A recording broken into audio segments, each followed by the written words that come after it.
All right, boys, we're rolling here. This is episode 11 of the Deconstruction Podcast, brought to you by Jobtable, the simplest way to grow and manage your construction company. I want to read a quick testimonial from a client of ours that we got recently. And, I'll tell you why I love this one, but here's what he wrote.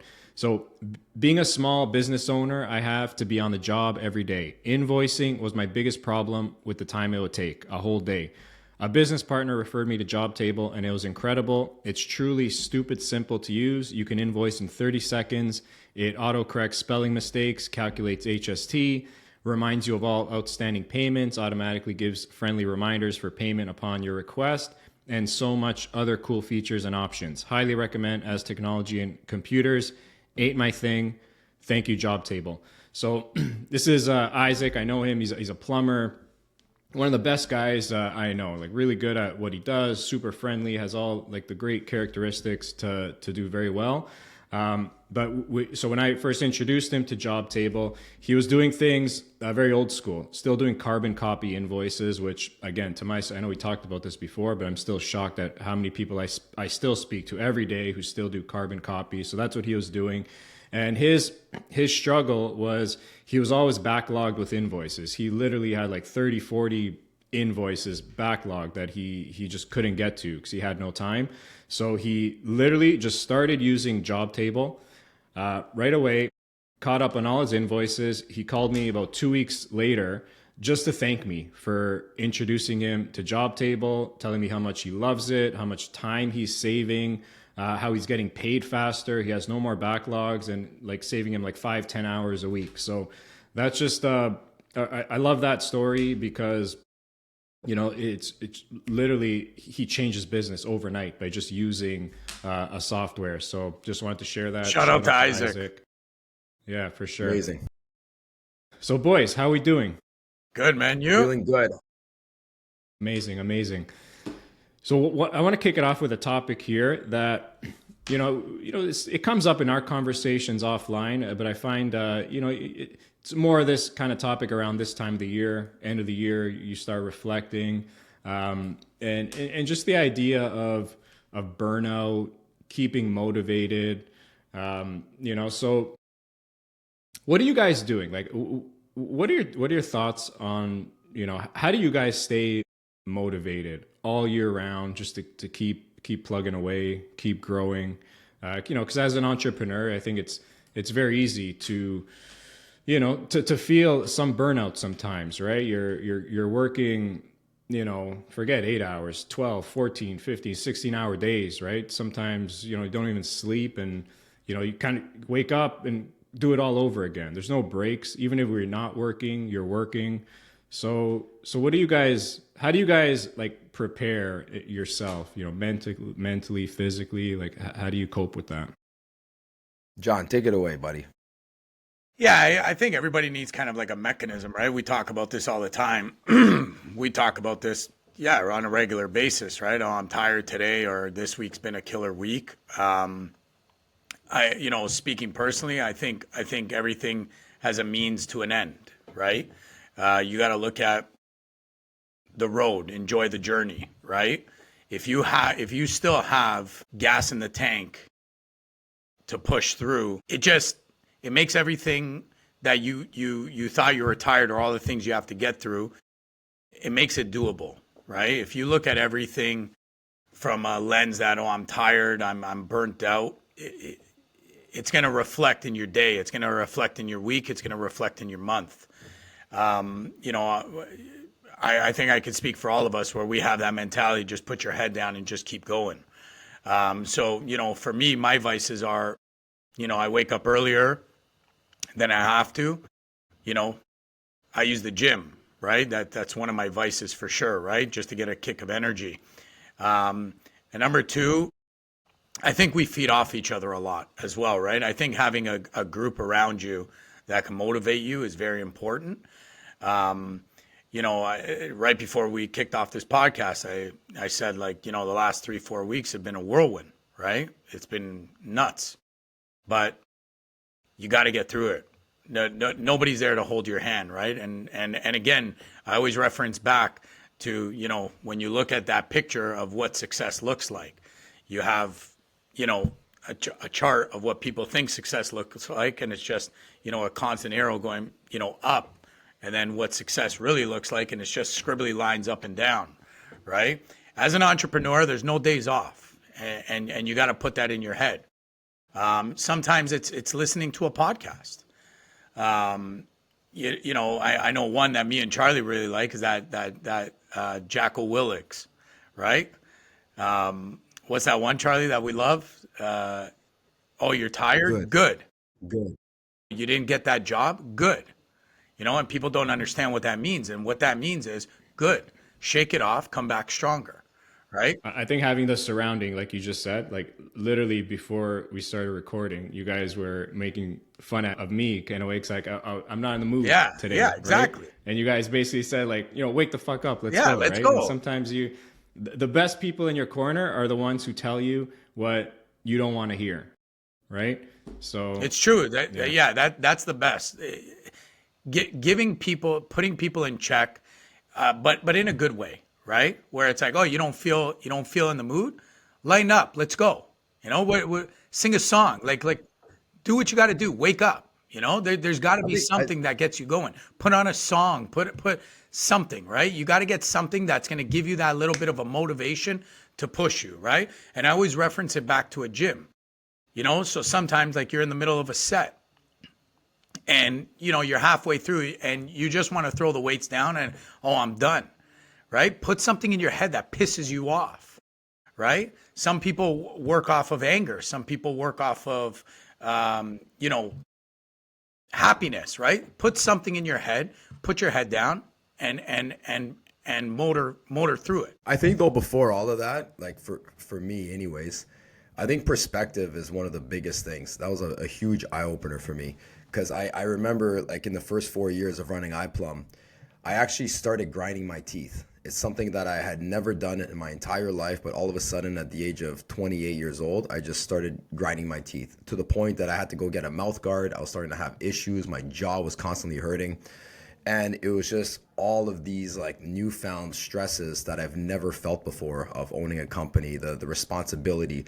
Did I solder that joint properly in this high-rise building? Did I do this properly? Just kind of constantly overthinking things, which I think is a natural thing. It's a natural thing to do. But I'll never forget, after about 4.5, 5 years, one day, I don't know if something happened, but it was just literally overnight, my stress just disappeared. I kind of accepted what I do, my workload. When you come home, your day's not over. It's not a 9 to 5. So you come home, I have materialists coming in. My guys are calling me. I'm still directing traffic. So, and this could last up until 11, 12 o'clock at night. And then, we do emergency service. So I was the one handling all that, at 2 in the morning, 4 in the morning, we're getting phone calls. And it wasn't until I kind of switched my perspective and the acceptance came in and I embraced it, that I felt like my stress levels went from here to here, like overnight.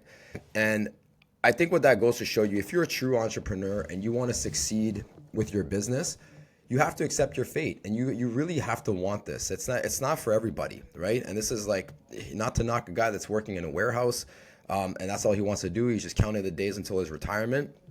Not everybody's meant to carry that burden with them. So before the gym, before all those things, for me anyways, was just your mindset, just being in a positive mindset all the time was the number one thing for me. And then to your point, Johnny, what's that famous saying? Show me your friends and I'll show you your future, right? I grew up with all kinds of people from all different walks of life. And, some of them are some of the most successful people that I've ever met in my life. And some of them are in jail, right? And so it's like this huge contrast between the two. And it just goes to show you that if you align yourself with the right people, it'll motivate you to do great things, right? Me and Johnny push each other every single day. There's not a day that goes by that we're not aligned and we're not on the same page. Even when we have arguments, it's always trying to work to the best solution. And so I think and then like Johnny said, then there's things that you can do to help you when you're really your lid is boiling, about to blow off. Then you can everybody does different things, whether it's golf, the gym, whatever it is. But yeah, definitely there's a lot of things that you can do to help with that. Yeah. You kind of took like my thoughts like out of my head, really. Like so the word you use, perspective, I think of it like mindset, right? Which is kind of the same thing. Like, we've all have been lifelong entrepreneurs, all three of us, right? And so I guess like for me, I don't think I've ever like felt like, I have burnout. I don't think I've ever like said that word even to anybody, right? And I don't know what that is, whether it's like, it's just, being a lifelong entrepreneur, this is kind of, what I expected at the beginning, kind of what I'm used to. Maybe it's just kind of cemented into my personality, characteristics, but this is what it is. Like as an entrepreneur, you should expect to have a 24-hour day one day out of nowhere, right? And just fucking have to deal with it, so there's really no room. There's no room for complaining. I think what you're saying, though, this type of work. I think what you're saying, what we're all saying, it kind of comes back to the most important thing as an entrepreneur is mindset. Your mindset has to be like an iron dome, right? Because just like you said, Costa, just like you said, Charlie, you're going to have good days, you're going to have bad days, you're going to have tired days, you're going to have, crazy days. But if your mindset is strong, you'll be able to push through anything, right? So if we can give a recommendation, if I can give a recommendation to anybody looking to get in business, somebody who just started a business, somebody who's going through a hard time in business, work on your mindset. Because if you can develop your mindset to be strong, there's nothing that can hold you down, right? And I've been talking a lot with Charlie. I know Charlie's going to laugh at this one. Like I've been listening to a lot of these Navy SEALs speak lately on these podcasts. And the one thing that I noticed with a lot of these guys is their mindset is just, it's something out of this world. And that's the only way, we complain that we have to get up and do a 10-hour day, a 12-hour day. Oh, we had a hard week, right? These are guys that are waking up every day in war, right? So how can we take the good parts of what they've experienced and kind of merge it into our day-to-day lives? And I notice it comes down to mindset, right? So how do you work on mindset though? Like I feel like, I don't know, maybe let's talk about this, but I feel like you're kind of embedded with certain characteristics, like a kind of mindset trait that kind of gets you to a certain point, and maybe you can work on it to reach a certain plateau, but like can you go like way above that, or is it just like depends on the person? Charlie has a good saying for this one. He said it on the podcast. I'll let you take it, Charlie. No, I was going to say, I learned a lot about stress being a parent. I think before you have kids, you kind of have an idea of what having a kid is, and you kind of look at people and like, this looks easy. It's not a big deal. You have your first kid, and it's like, the initial shock. So like, you're up all night, your wife's feeding the kid at all hours of the night. And then you have two kids, and you kind of stop dead in your tracks, and you're like, fuck, I was complaining about one kid. Now we got two kids. It's like double the work. And it's like, it's a big eye opener. And then now having three kids, I laugh at people complaining with one kid and two kids, but I realize something in that is that our stresses are actually, they're identical, right? Our stress levels are both maxed out. It's just they only know how to manage their stress with one child or with two kids. So it's just like when you have three, there's more acceptance. Like, so the workload grows, right? But you're also used to it. So things get easier and you get more experience. So that's how I kind of view stress with anything in life, right? It's what you can handle and when you can take, right? For me, how I kind of keep my mind kind of programmed in a way that's always kind of on. I think language is very powerful. Like the words that you use when you speak every single day, right? Like just using your example as kids, right? Can't tell you how many people I speak to that say, oh, like, having kids, it's so hard. The word hard, right? To me, I don't use that word, does not exist in my vocabulary, right? Nothing's hard. If you say something is hard, then guess what it's going to be? It's going to be hard. So instead of saying hard, use a word like, it's challenging. Like challenging is it's a much kind of saying the same thing, but like the word challenging means that like, you can get it to a point where it's not hard or it doesn't feel hard. It's just a challenge. I'm going to push back on that a little bit. I'll push back on that a little bit though. That's that might work for some people and might not work for others, right? See, I'm somebody that I like toughness, right? Grittiness, right? So I want to hear that challenging word because it's gonna push me. You know, I'm somebody, if you say it can't be done, I'm gonna try everything to get it done, right? You know, that's why I was saying, like in the gym, right? A lot of times if I'm in the middle of a set and I feel like I want to give up, I'll put something in my head that just pisses me off and it pushes me through it, right? So, you know, like Charlie, he said on the podcast, and that's kind of what I was referring to. You have a common goal, right? And your common goal is to be successful. It's to grow, right? But if you have in your mind that every day somebody's going to fuck with you, somebody's going to try to knock you down, somebody's going to try to, you know, put their foot on your neck, right? I remember somebody said to me one time early in business that you got to look at business like, you know, you're a fish in a shark tank. And the second they smell blood, you know, they're going for it, right? So something like that, it motivates me to be the strongest fish, right? Swim faster than anybody, right? When somebody's about to attack me, you know, even though I'm a fish and that's a shark, I'm going to bite back, right? So I do agree with you on the wording. I think it is powerful to some, but I think some people, that's why I come back to, like, you know, your mentality, the Iron Dome, right? If your mentality's strong, however it takes you to become mentally strong, I think that will, you know, you'll outcome any burnout days, any burnout weeks, any burnout months, anytime you feel like giving up. If your mindset is strong, that is the only way. So if you're ever feeling like you're burnt out, and I'll speak for myself, if I ever feel like I'm burnt out or I'm getting to a point, I need to reset my mindset first, right? Before I take any action. I think we're saying the same. To me, I think the words you use and like how you speak, the language you use, like really dictates how you think and your mindset. Like to me, back to this word hard, I think that word hard has like very weak undertones and connotations to it. Like, you know, hard, like it, to me, that's a very weak word. So like, I don't want to say that because I feel like saying that word is putting like weakness in my head. So like it could still be hard, like, but like, just don't say hard. It's like a challenge. To me, that's like a stronger word that actually strengthens your mindset. That's how I kind of look at language. One thing that I live by, I actually started doing this like 3-4 years ago, and it's actually been one of the best things I've ever done, is we all have these conversations that we don't want to have with people, right? Like something will come up, somebody owes you money, whatever the case may be, just these uncomfortable situations where you really like, you think about it and you're like, you know what, I'll do it tomorrow, I'll do it the day after. Anytime one of those situations happens in my life, I pick up the phone and I call that person the second it comes into my head and I deal with it on the spot. I started doing that and I just found that, you know, it's just the best way to tackle stress, because you have these lingering things. Sometimes you come home and there's, you know, you're not comfortable and you're like, fuck, what is it? What happened?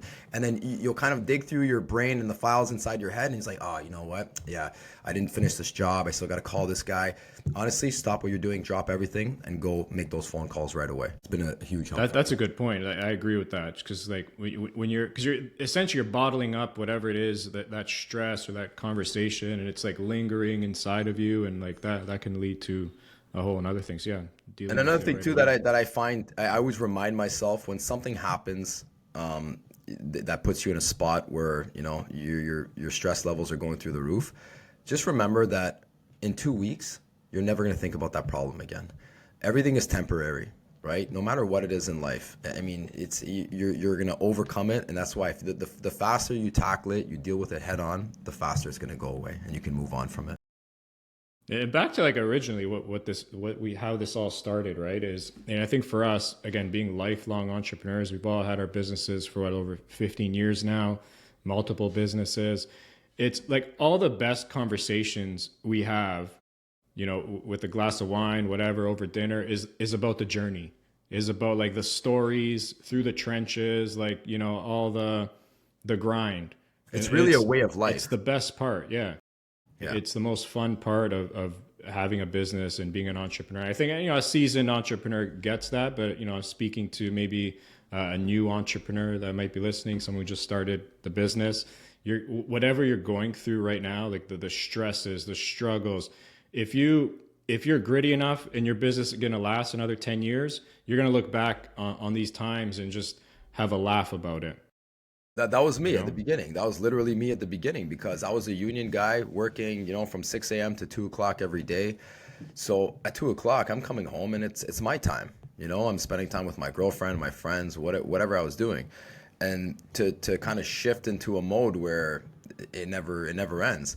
And now I'll be at my kid's soccer game or whatever it is, and I'm multitasking. I'm watching the game, I'm filming videos, I'm shooting off emails, and sometimes some of the other parents look at me and they say, "Fuck, man, you got to work. That sucks." But I don't view it that way, right? It's all it's how you perceive it. Now I love it. It's part of my life, and I've accepted it, and I love it. I wouldn't have it any other way, right? Because that's the journey, and also too, I think your goals constantly evolve, right? I feel, and again, this is, I don't want to seem like condescending, because I have the utmost respect for all trades, union workers, factory workers, whatever it is that you do, right? This is not taking any respect away from them, but I can only speak for myself that when I was a plumber working for a company, I felt that I maxed myself out. Like I learned everything I could learn, and I kind of, peaked as to where I'm going to, the amount of things I can learn or where I can go in that company, right? Like maybe I can be a foreman, and that's as high as I can go. And for me, the type of person I was, I can't sit still. And I actually remember the exact moment that I knew 100% for sure that I wanted to leave, and me and Johnny were going to just dive in fully. And this is just a quick story, but it's a story that I hold dear to my heart, because it's one of the guys, an old Italian guy called George, who taught me everything I know. And God rest his soul, he was one of the greatest humans I've ever met. And I'll never forget this. He used to tell this joke every let's say every 3 weeks to a month. Every time there was new apprentices that came into the company, he would tell this joke. And I laughed at this joke every single time I heard it. He would just have me just rolling on the floor. And this was us sitting on our lunch boxes, having, fucking sandwiches at break time. And he would tell this joke. Until one day, me and Johnny started talking about opening up iPlum. And it's all I could think about. And I sat down for lunch, and there was a couple new kids that had just started, and George told this joke. And at the end of the joke was the first time that I never laughed. And I'll never forget this feeling. I had like a flash forward of my life 40 years later, and I pictured myself as George, sitting on the same lunchbox, eating the same salami sandwich, drinking the same orange juice. And in that moment, I literally picked up the phone and I called Johnny, and I'm like, let's fucking do this. I'm in 100%. I just knew it, that I did not belong there. And I don't know if that's just the entrepreneur in certain people, where you just can't help that. But that's what I felt. And I still feel that today, where me and Johnny will hit a certain level, or you and Johnny with Jobtable will get to a certain point, and then just more doors open up, right? And it's an endless amount of doors and windows constantly that you're creating. And that's life, man. It's if you're not challenging yourself, you're not living. Sorry to take up all that time. It's just that God rest your soul, George. I miss you, and that's one of my favorite stories.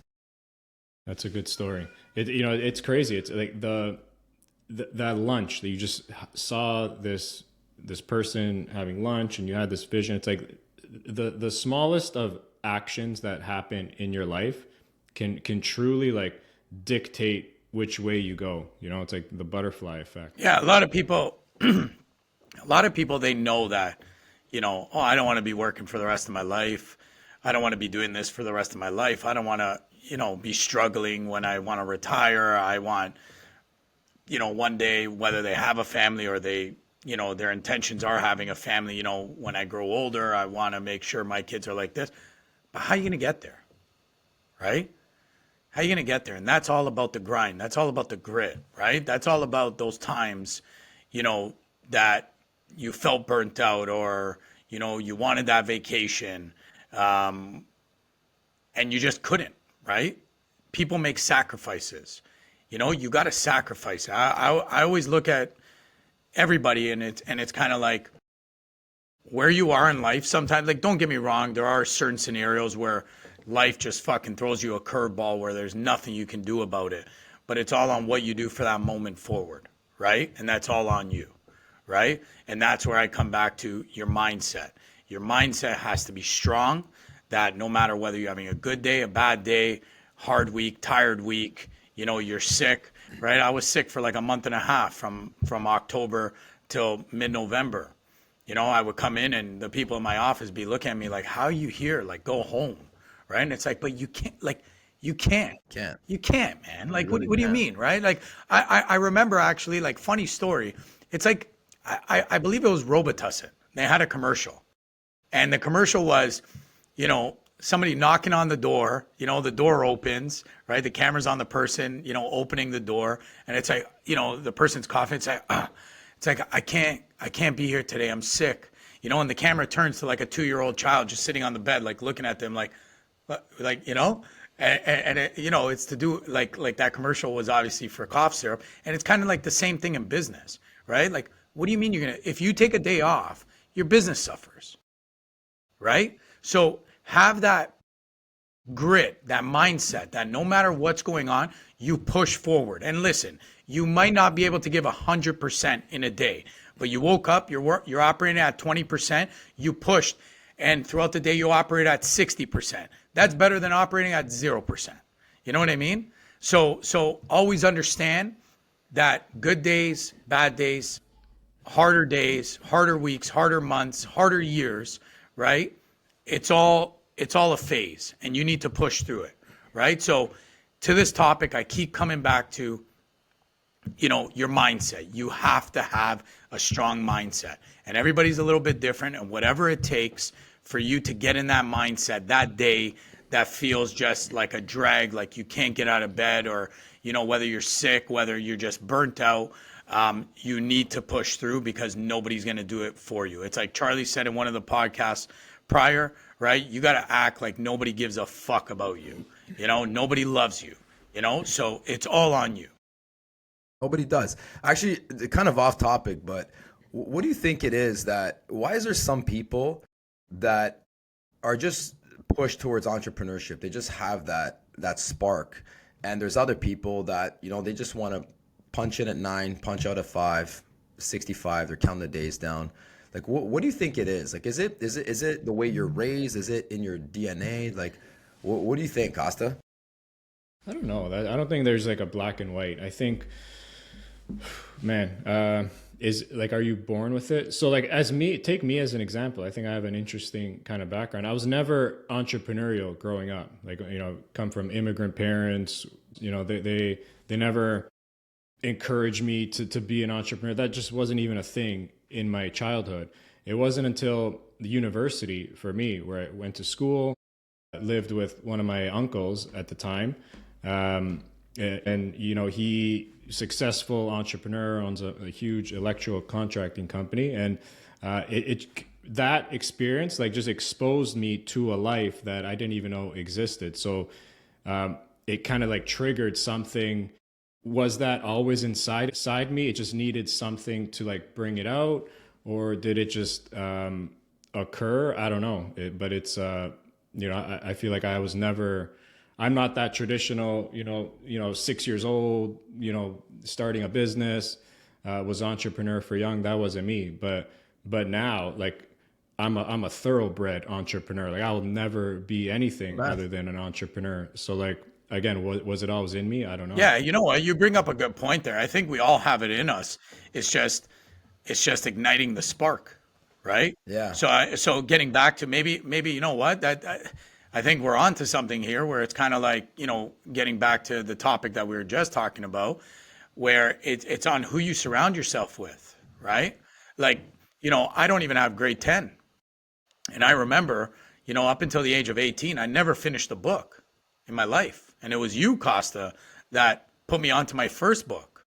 And through that first book, you know, I read the book and I actually felt like, holy, you know, fuck this, you know, it was very impactful, right? And it gave me a passion for reading, right? Because I remember in school, it was always, you know, okay, read this novel, read this, you know, do a book report. And I would get through like the first 3 chapters, and nothing interests me, like absolutely nothing, right? Until you gave me the first book, which was Dad, Poor Dad. And that book like transformed me. It truly did. Right. And I feel like this podcast is becoming like, kind of like a plug for books out there, but it literally, it transformed me. Right. Because now I'm reading something that's interesting that I can then kind of, pivot into the new, like into the real world, something that, sparks something in me where it's like, fuck, I can do this, right? Why do I need somebody to give me direction? I can do it, right? And then one thing after another, and it snowballs, right? So I think we all have it in us. I think it just takes something to spark it. And there's no better way to spark that than to be in an atmosphere where you have those types of people around you, that it might be a comment, it might be a phrase, it might be a sentence, it might be an experience, it might be a book that ignites it. I'm not convinced that everyone has it, because I think we can all agree to this. There's people in our lives that we're around all the time. Yeah. There's too many people out there. Nothing has ever ignited it. And maybe it's just not in them. What about if it's something? Sure. What about if it's something that hasn't resonated enough to spark it? Maybe just like anything else, maybe it's a little bit deeper, right? Well, look, I'm listening to you guys talk, and it actually I agree with both of you, right? Like I think the large majority of people need that spark, but there's people that can't be helped, right? Like there's too many humans in this world that there's going to be all kinds of different. I don't think society functions if everyone is an entrepreneur. Like you need, those. No, and you need chiefs, you need Indians, and that. But it makes me think of a buddy of mine. He works for a large construction company, which I won't name, but let's just say it's a massive construction company.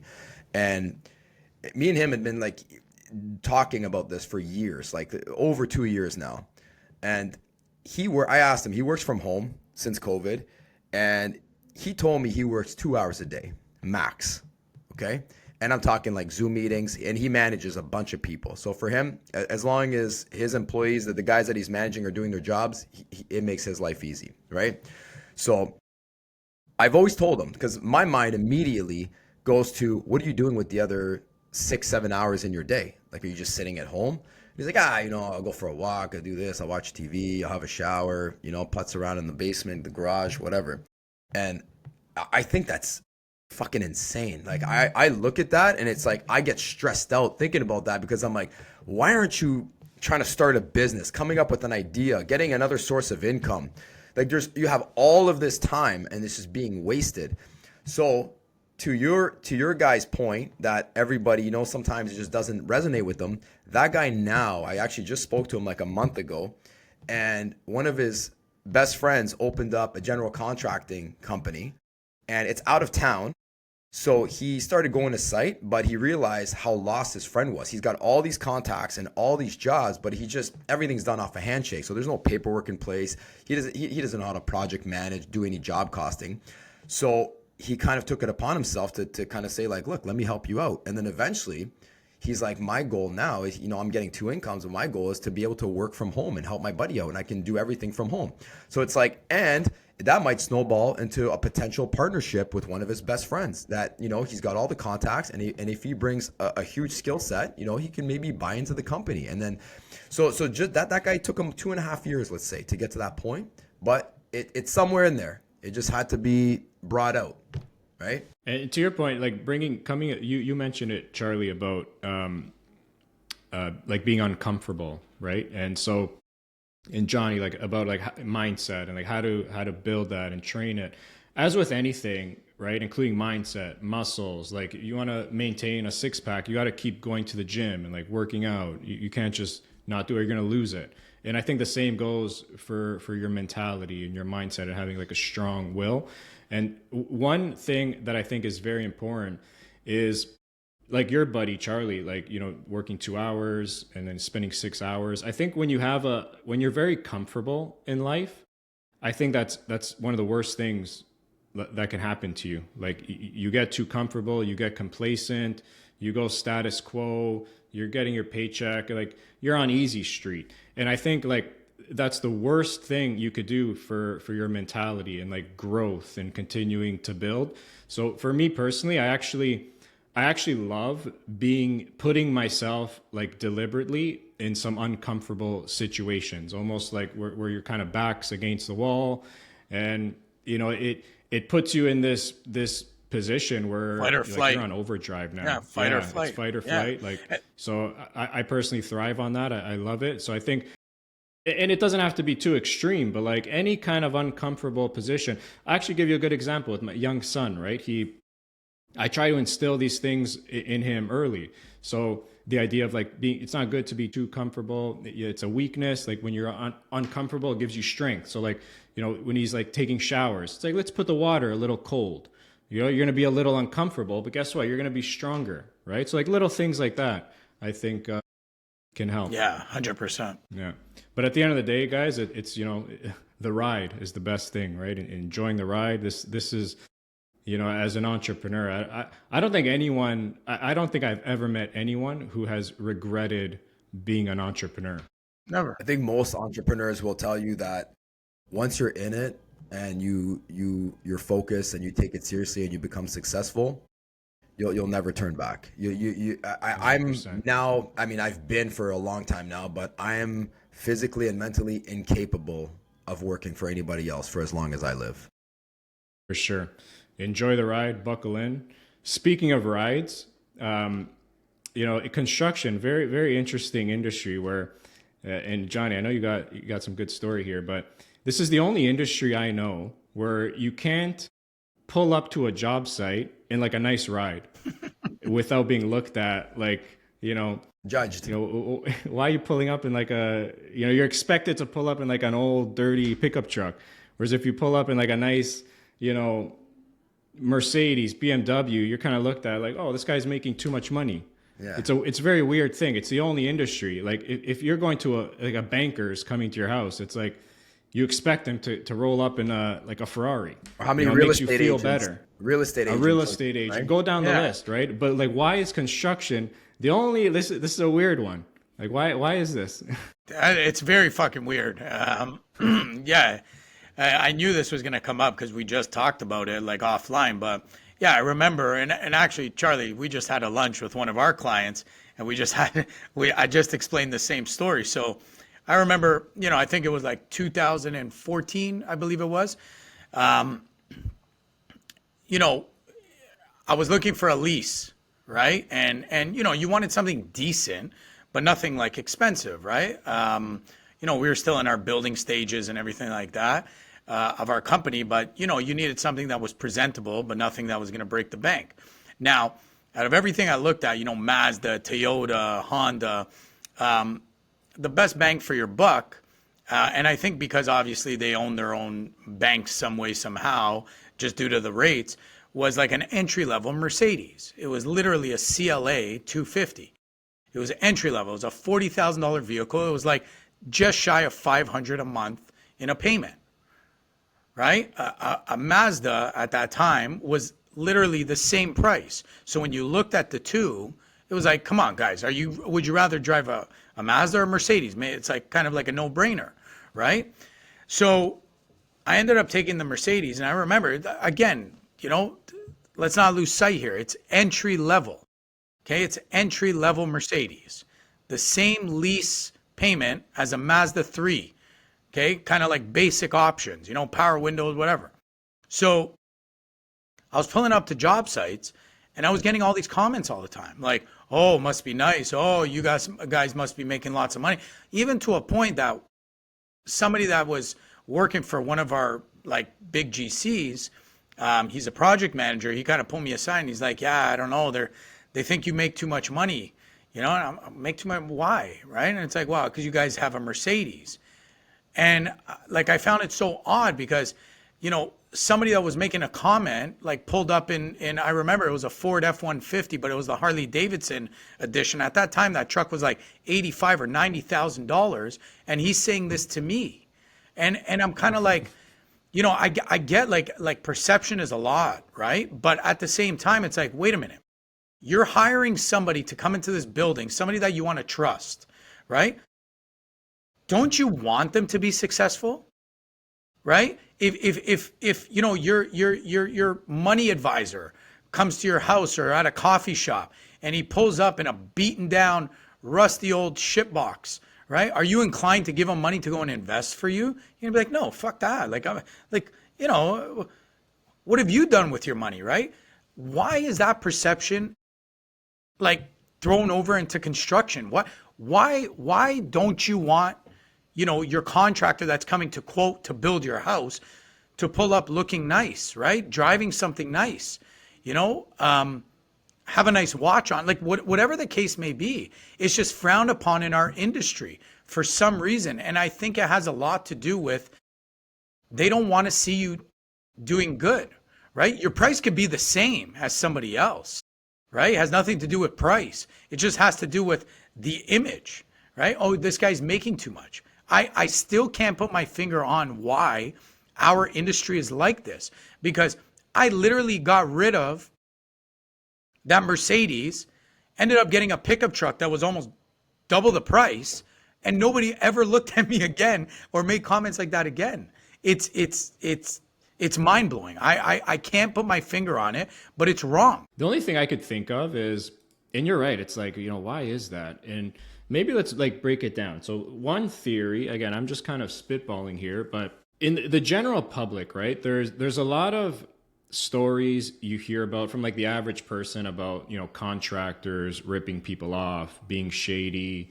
Like this is very common, right? You probably have met someone, at least one person who has dealt with like a shady contractor who kind of fucked them over or something. So like, is there maybe like just this general stereotype and perception out there that the contractors are, you know, stereotypically shady? So this is like kind of embedded in people's minds. So now when they see a nice car pull up, you know, that's kind of where their mind goes. It's like, oh, this guy must be shady. I don't know. Does that make sense? It makes sense, but at the same time, it doesn't add up, right? If somebody's pulling up in a nice car, like I remember I worked for, you know, a massive company, and we were working at a sewer treatment plant, and my boss rolled in a Ferrari F40, right? Very collector edition car, right? But this guy, you know, probably does $100 million a year in business, right? Like, what do you not expect from somebody, you know, in this field? This guy has put, you know, his balls on the line to create this company. He's one of the only companies that can do work in these massive treatment plants. But everybody was making a comment on site. That's kind of like, oh, look at this guy, look at this guy. And I think it just comes down to, there are certain types of people that they just don't want to see you doing well. And I find that in construction, a lot of people, they might not say that they're like that, but they don't want to see you doing better than them, right? Where you look at like, you know, Jobtable in the software industry, right?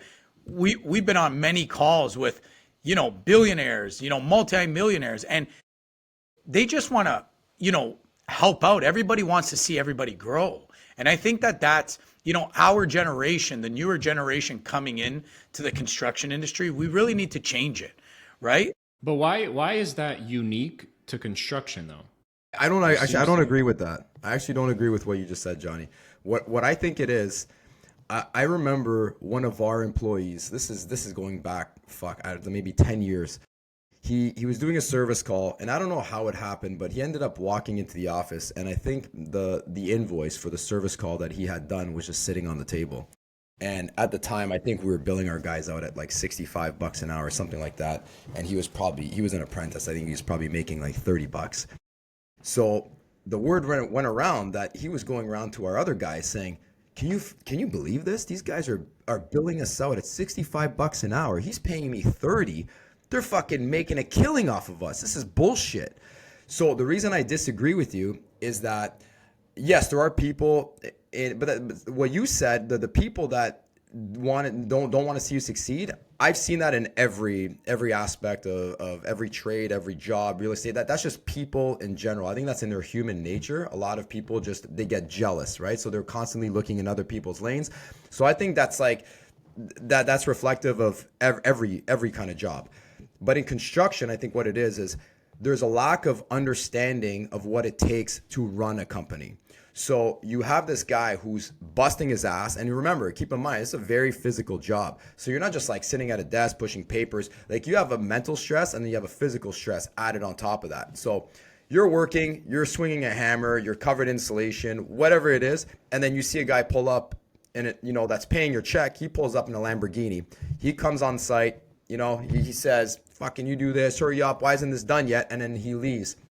The natural reaction to that is you're gonna say, fuck you, man.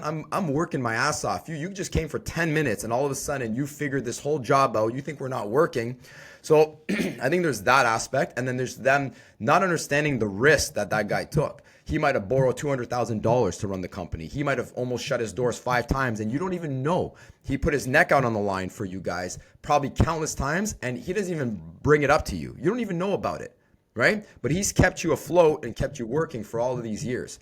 So that's what I think it is. In construction, it's very tough. It's very gritty. I always say it's the last cowboy industry left out there. And I think it just comes down to people not understanding and just being overworked, or not even overworked, just worked hard to the point that, they resent. There's resentment there.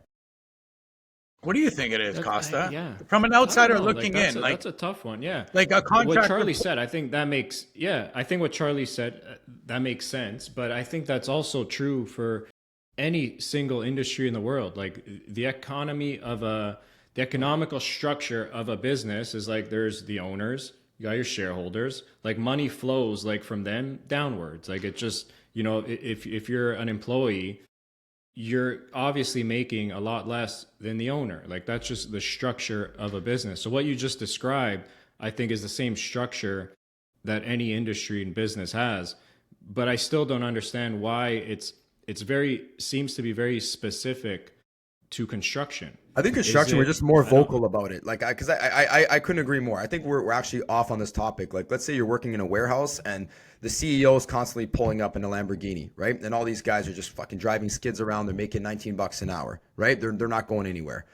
So there's definitely going to be resentment. They're gonna make comments. Look at this guy. He's paying us peanuts and he's driving in this kind of car. I think we're just more vocal about it. We're a lot more aggressive. We're blue collar, so we're rough around the edges. So I think it just maybe it's almost like we're holding a speakerphone, when the guys are complaining, compared to the. I don't know. Like for example, like I know people who worked at went to school for accounting. Know people, friends who started working for accounting firms, right? And like the bosses, the partners of the accounting firms, they'd roll up in like their expensive Mercedes, BMWs, but the employees, like the junior accountants, didn't look at that as like, oh, why is he in a Mercedes?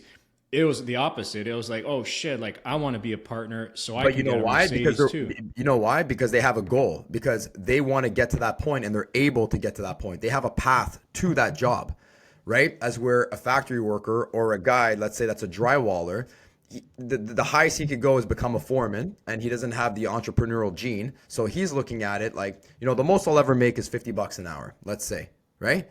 So that's where it ends. He's going to hit a hard ceiling, and after that, it's game over for him. As where the guy you just described, he knows he's going to potentially make partner in that firm one day, right? So he knows that goal is achievable.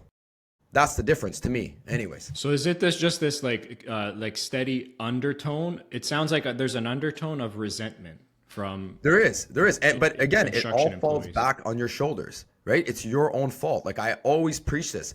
Just stay in your lane. Don't worry about what other people are doing. And I think that's one of the biggest problems with people in general, is that they're constantly worried about what others are doing. Their social media is flooded with nonsense videos, right? You're constantly fucking looking at things that you want but you can't have, right? So I think it really comes down to that, right? And at the end of the day, if you want to get out of that, right, you're not going to get it by just working a 9 to 5. I think now forget the employee, but like what now, like as an owner, right? So now as an owner, should you not buy that expensive car now?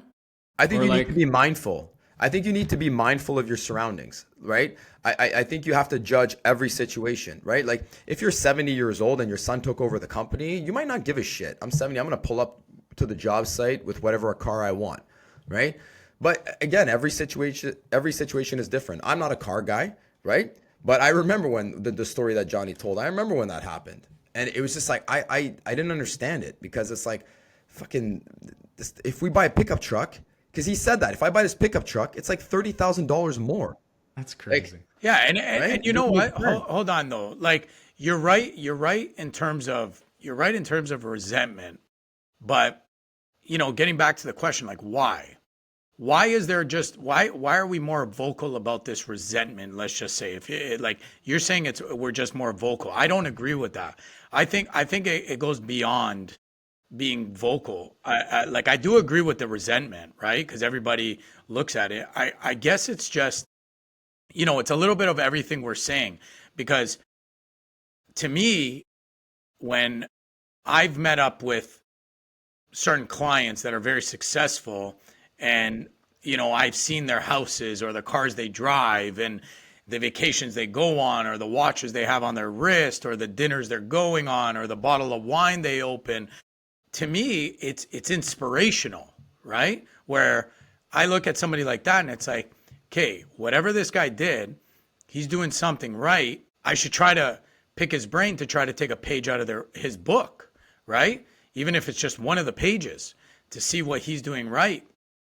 Where I feel like a lot of the other people, they're kind of looking at it, and it gets back to, they're judging you on your character based on how well you're doing, right? Because for all somebody could know, right? My parents could be, you know, a prince, right? My parents could be a crown prince. And, you know, this car that I bought means absolutely nothing, right? But they're still going to criticize it, that I'm making too much money, right? Well, we're all in business to make money, right? So if you look at it and you're operating at a 10%, you know, profit after paying everything, right? Well, somebody put their balls on the line to create that company. Again, they've went through their highs and their lows. So let's just say they're doing $1 million a year. They're retaining 10%. That's $100,000 a year. After 10 years, they got $1 million. But people don't look at it like that. They can't break it down like that. And I think it just comes down to, we are seriously the only industry where we judge or we criticize before knowing any of the back, right? Whereas for me, like, sorry, I'm just saying, whereas like, you know, when you talk to any other industry, there's a little bit more of a vetting process behind it, right? Like before you know, a financial advisor, before you select them, obviously you're going to vet them. Oh, okay, this guy's done this. This guy has a portfolio like that. He deals with these types of people. Now the guy pulls up in a Ferrari and it's like, okay, yeah, it's kind of the guy that I vetted. Where contractors, you know, they're going online, Craigslist, Kijiji, you know, they're calling a bunch of people.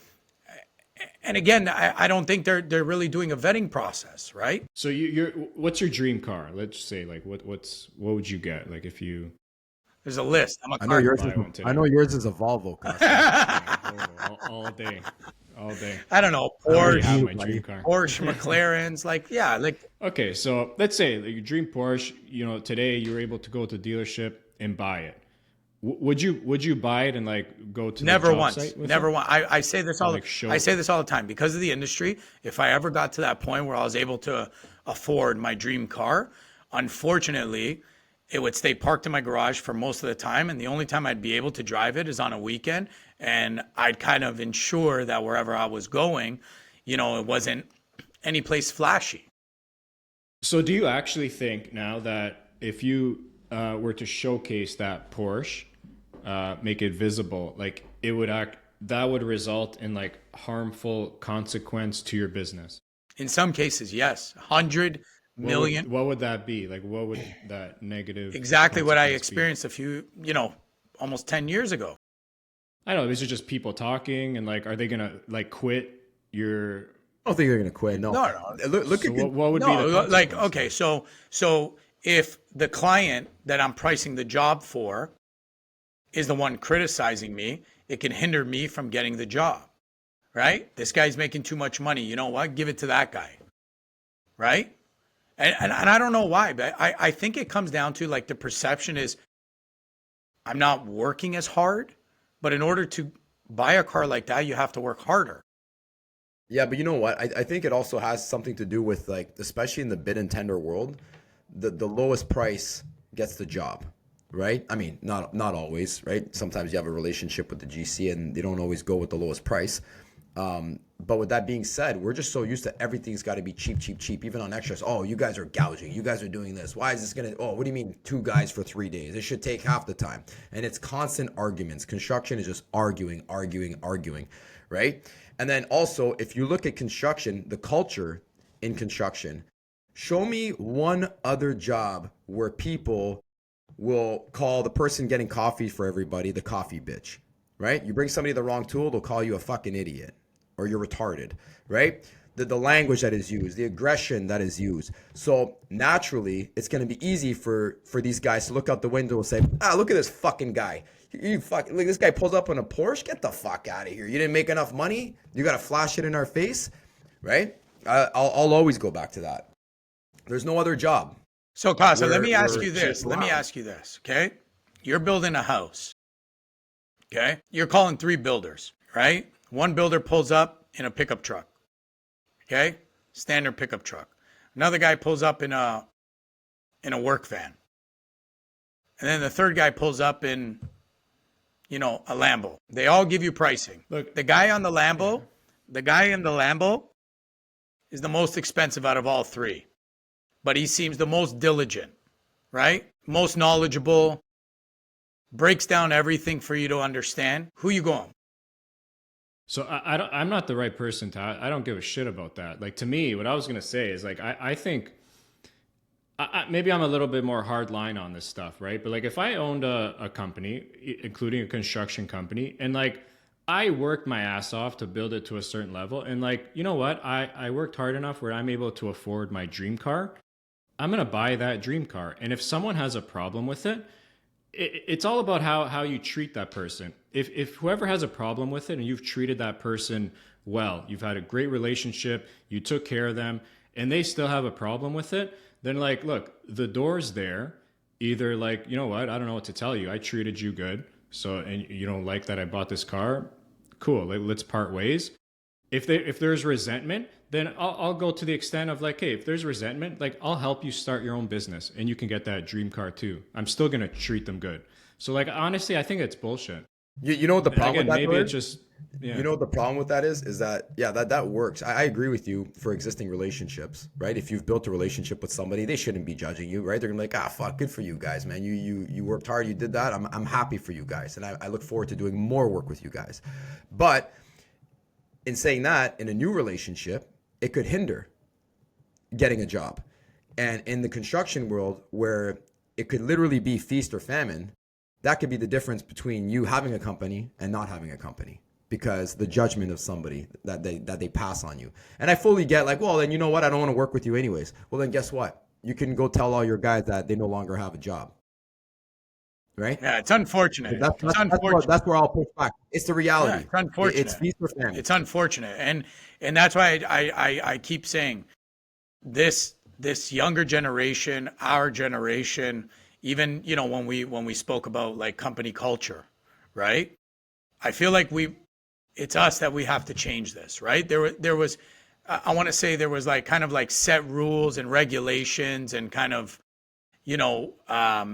persona that was set by the older generation, which obviously they've done really well. A lot of them, the same people that will criticize, like the one who did criticize me, when you go to his house or his house is, it's kind of like, oh, wow, like, okay, he's criticizing me, but, you look around and it's like, well, did you make too much money? I just feel like it's something where we need to change it, This is a new generation, the new generation that's coming in. We really need to look at it where, you can't judge a book. You have to celebrate success. Exactly, and not judge a book by its cover. You know what I mean? Because like Charlie, right? Charlie's not a car guy, right? So Charlie can be worth hundreds of millions of dollars, okay? And you won't see him in a flashy car, right? But then you're going to go to his house and you're going to be like, oh, okay. Whoa, relax, everybody. But with that being said, you're absolutely right. But where I faced my own struggles, and it's actually almost the same thing. It parallels the car. It's me with people looking at me and judging me and thinking that I'm 25 years old, right? I'm 40 years old today, but this is something that I dealt with when we started the company and probably all the way up until I was 35. Now I know most people in the industry. I've been around, so I've earned my respect. But back then, you could ask any one of our guys. I told my employees, do not tell anyone that I'm the owner of the company, because they would find out, or somebody would tell them, and I would walk on site and I could tell there was judgment. Like, look at this guy's a kid. This guy's gonna this guy's, like you'd have a project manager at a site meeting, or an engineer, or a site super. And I come in and I'm, giving guys orders, and there was resentment because of that. And I think that's just their own insecurities. Like, they may not have achieved what they wanted to achieve in life, and they look at me and they instantly there's resentment and anger towards me. So funny enough, I actually that was my way to battle that, was just telling my guys, make sure you don't tell anybody I'm the owner, and if anybody asks who is this guy coming over, like checking on things and telling you what to do, just say it's a supervisor for our company, right? And I found that actually it made my life a lot easier by doing that, right? Yeah, I don't know. Like Johnny said, right? I don't know if it's a generational thing, but got to make some changes, celebrate success, and fucking buy that Porsche if you can. Straight up. Volvo. Or Volvo. Or Volvo, yeah. Or Volvo, yeah. So I think it all ties into, dealing with people and handling, different, whether it's a project manager, site super, whatever. And I think construction is also an industry where, you guys can speak about this, but a lot of favors. You rub my back, I'll rub yours in this industry. So talk about that.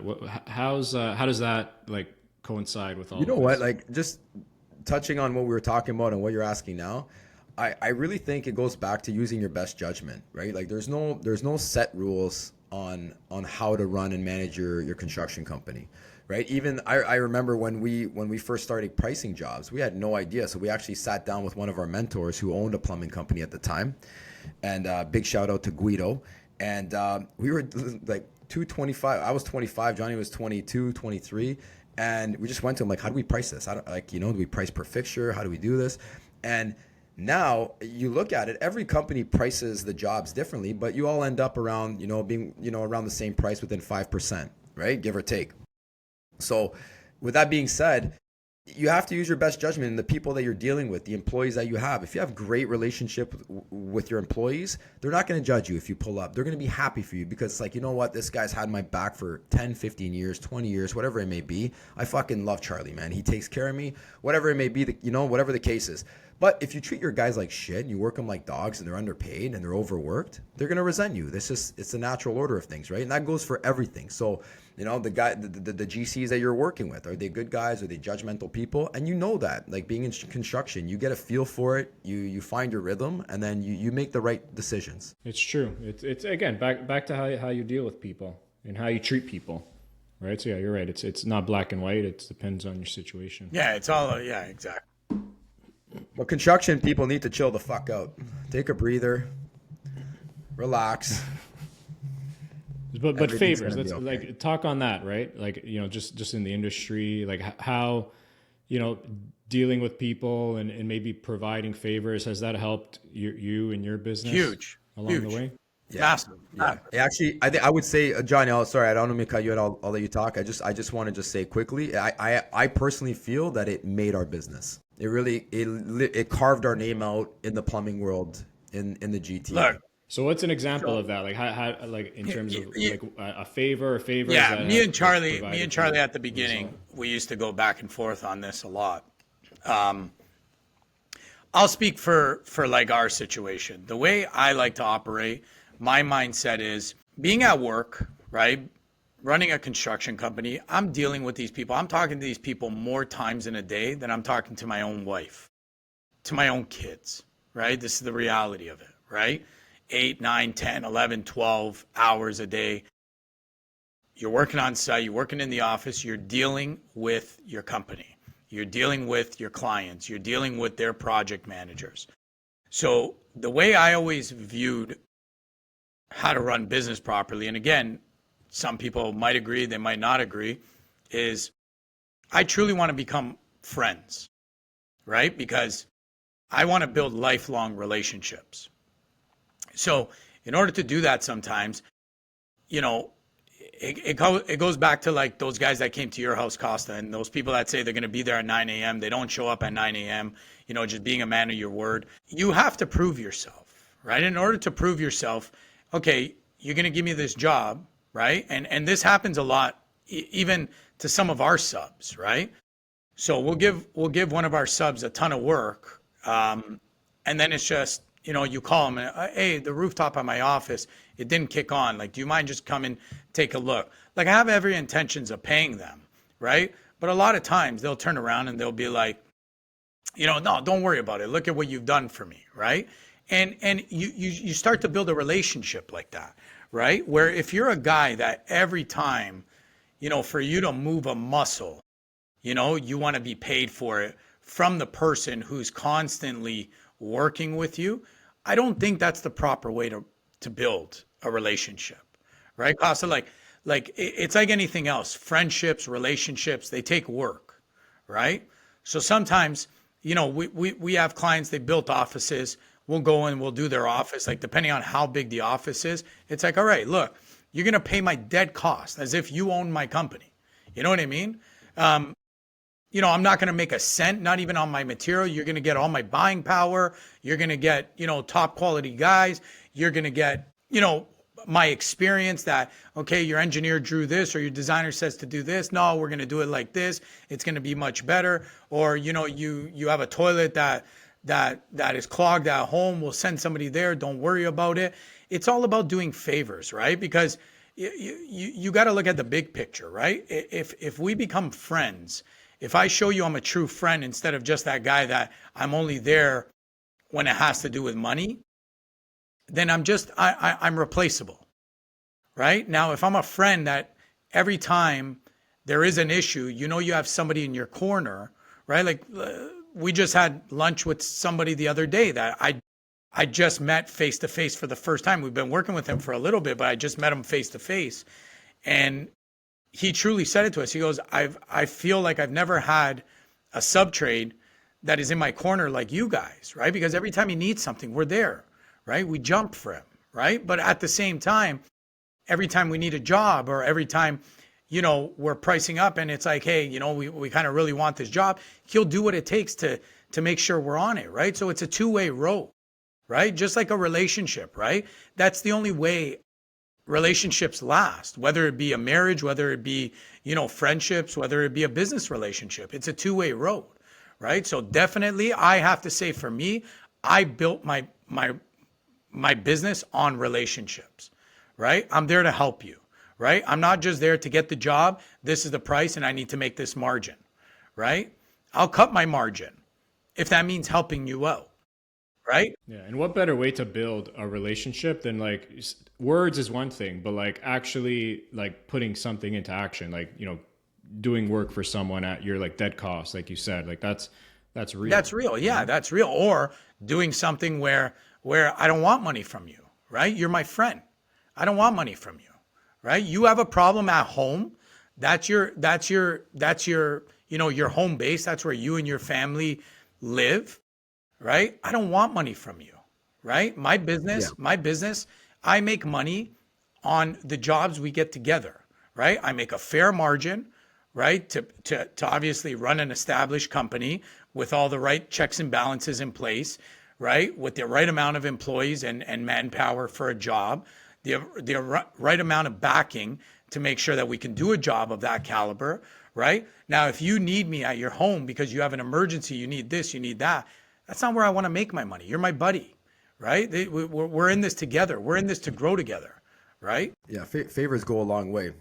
One of the first general contractors we worked for, he got us a few good jobs to get us off our feet officially. And one day he called us to do like a service call in his pool house.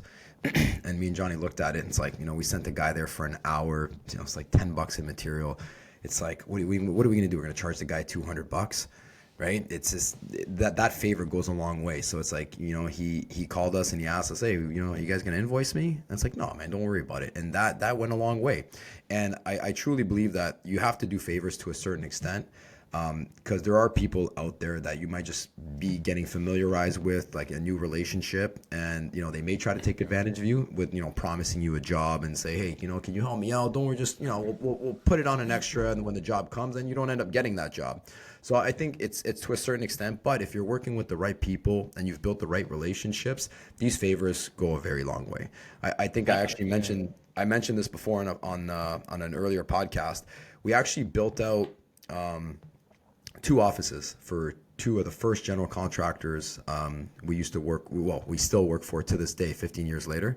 And, you know, the first one might have cost us 20, 30 grand out of pocket. We didn't charge them a dime.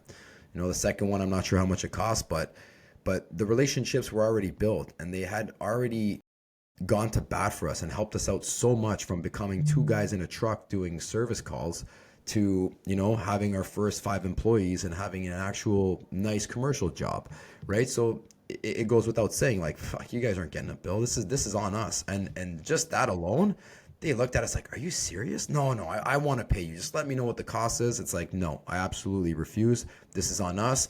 And the relationship blossoms, right? Yeah, and think about it too, psychologically. It just becomes one of those things where people begin to be like, fuck, this guy helped me out. I want to help this guy out now, right? So then they go to help you out. They ask you for another favor, you know, or they need help with something. You help them. Oh, how much does this cost? Don't worry about it. It's like, okay, man, I got to get this guy back again. And it just becomes this like evolving door, right? Like, look, I think we can all say it here. We all have friends that are very close, and we all have friends that are kind of like passive friends, right? So we all have those friends that, unfortunately, you're not going to go out of your way to help them, because every time you've ever needed them, you know, it always comes with some type of like caveat, right? Like kind of like, what are you going to do for me type of deal, right?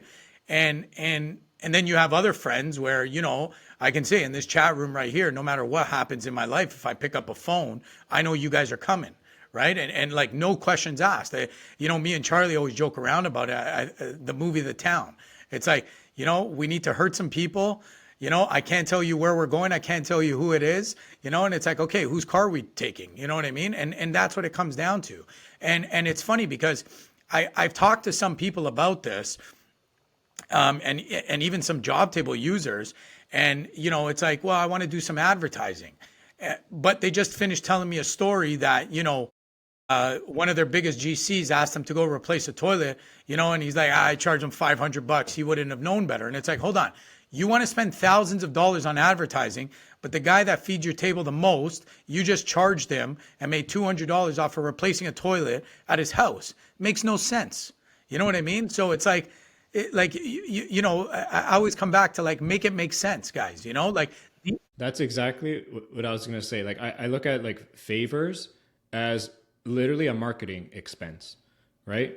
So it's like, it's literally the same thing. Instead of looking at it as a favor, it's like, it's a marketing expense. So just like paying ads, like you're doing this favor, which essentially, in a way, like you're trying to get some sort of reciprocation in return. And like Charlie, like you said, if the reciprocation is not coming in the way, you know, you expect it to, or hope it would, then eventually the favors or marketing expense stop. Well, look, I'm going to push back on that a little bit. It is like, yes, it is like marketing, but I don't want to label it as a marketing expense, because, you know, for us, at least, I truly do it out of the goodness of my heart, right? I love helping people. You know what I mean? I truly do. I don't want to see anybody struggle. You know, if somebody's a good friend, I don't want money from you. You get what I'm saying? Like, that's not my driving factor, right? It's about creating an environment, right? Back to, you know, again, getting back to that company, you know, that company aura, like what do you do inside your company, how your employees feel about you, the environment, right? But again, I guess it could be looked at like a marketing expense. It's just, it's not the way but it's got to be genuine. It's got to be exactly very organic. You can't expect anything in return. You're doing it, like you said, out of the goodness of your heart. And if you do that, you will get something in return, like kind of naturally, but even without any expectation. You will. And for those ones that don't come back right? And reciprocate that. And let's say you do another favor, and it's happened many times, right? It happens many times. Like we have, thankfully a big client list, right? Now, I'm not going to say these clients are every day, every month, every year, but essentially these clients always come back. So, how many times we've done 4 or 5 favors, right? Got nothing in return. Then we get asked for another favor. And I know me and Charlie sometimes will have an internal discussion, but what happens is that person has to live with that after, right? Like, it's kind of like I can put my head on my pillow at the end of the night and know I didn't do anybody wrong, right? If somebody's going to keep prying from us, like obviously you get to a point where, okay, enough's enough, right? Just like anything, it could be like that with your own family members, right? Where like enough's enough. You got to draw the line at some point. But yeah, but that's what I'm getting at. So at what point do you draw that line? Is it after 4 or 5, For me, favors? I'll speak personally when I feel disrespected after I've done so many favors. You know what I mean? Where it's like, okay, now you're judging me on my character, or you're judging me on one bad thing or one thing that went wrong after I did you 100 favors that were right. You know what I mean? And I think that at that point, that kind of tells the type of relationship that you're going to get out of the person, right? So, I think you got to look at, I think it comes down to, you got to always be the best person in the room, or try to be, at least, right? Be genuine, be who you are, right? Help people out, right? I don't see any failure in doing that. Now, I know there's that saying, nice guys finish last, where it's true, right? You are running a business at the same time.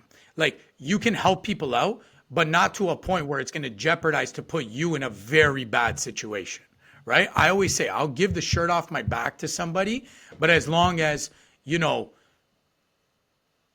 my kids have a roof over their head and food on the table, right? Now, if you want to take food off the table, so my kids can't eat, that's where I'm going to draw the line. You see what I'm saying? Yeah.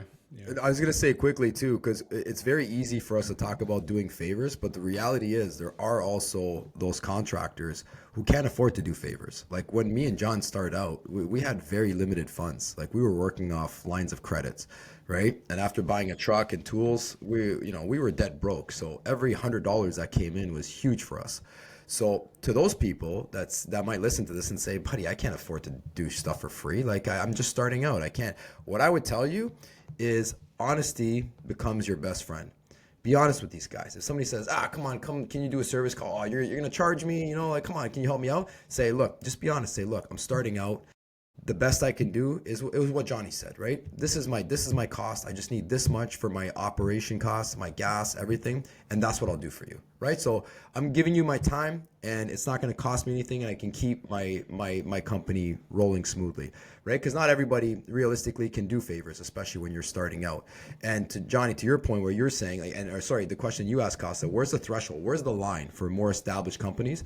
I think it's just being a good judge of character. And I think most people in construction are a good judge of characters, right? There's no bullshit in here. You can't lie about what you can and can't do here. We're all in this together, and we're all rough around the edges. And so it's just understanding who you're dealing with. And I think if you're dealing with the wrong person and someone that's taking advantage of you, you're going to sniff it out very quickly. And they're not going to take advantage of you more than once. But for those newer companies, Charlie, and I just want to set the record straight, for those newer companies doesn't mean, and I get it, sometimes you're not in the financial position to do a favor.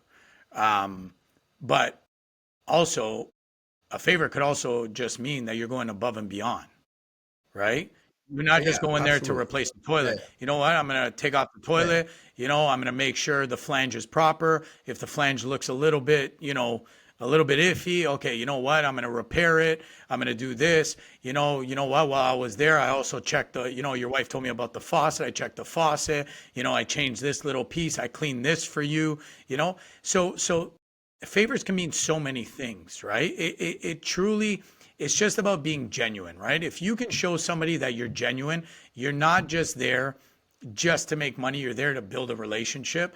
I feel like those are the ones that go along. How many times at another company, they hired another plumber, right? Or, we didn't get the job and they call us panicking because this other company that they used that was cheaper than us screwed up something in the job, and all of a sudden there's a leak. And a favor could be as simple as them calling us and say, listen, I'm sorry, it's Friday, it's 8 o'clock, I have an emergency, I don't want to call these other guys, I don't trust them, can you get somebody down here? And they'll be more than happy to pay you time and a half, double time, whatever it is. The fact that you showed up when they called you and you solved the problem for them that moment is the favor, and it goes a long way, just as much as any financial gift. Honesty, good judgment. And Johnny, one thing you said, nice guys finish last. Truthfully, I hate that statement. I guess it's true. It depends on like what race you're in, right? If you're a nice guy on maybe like a financial race, then yeah, maybe you might come in last. But in a moral race, an ethical race, a happiness race, the nice guy will always win. Yes and no. The pushback on that though is, and I think what you can't read into that too much, nice guys finish last, is if you're constantly doing favors for people. Then people naturally, especially in the construction world where you're surrounded by wolves, they will take advantage of that. Yeah, but it comes back to what you said. It comes to like judge a character, but also to earning your respect is what I was going to say, right? Like when you feel they're taking advantage of you, it's say, no, hold on, pump the brakes. Like, look, I've helped you out. This is too much now, right? This is what the invoice is going to be. I can give you a credit, whatever it is, right? You work it out. But once they see that pushback, there's that mutual respect that will come into play. Yeah, you earn you're in your stripes. And again, the favor could mean so many things, right? Going above and beyond, okay? Like, especially I want to speak to the subtrades like directly, right? Not the GCs, not the builders. Speak to the subtrades. So a GC, a developer, the way their project finishes is all on the trades, right? That's the finished product, the people actually putting this thing together, right? So as a subtrade, that means being punctual, showing up on time, being a man of your word, going above and beyond, being friendly and pleasant to work with, being understanding, right? Right now, right before Christmas, we're getting a lot of these, I want to say, outrageous demands, right? Okay, this is a 4-week schedule. I know we only have, 2 weeks. Can you do everything you can? Look, we are going to do everything we can.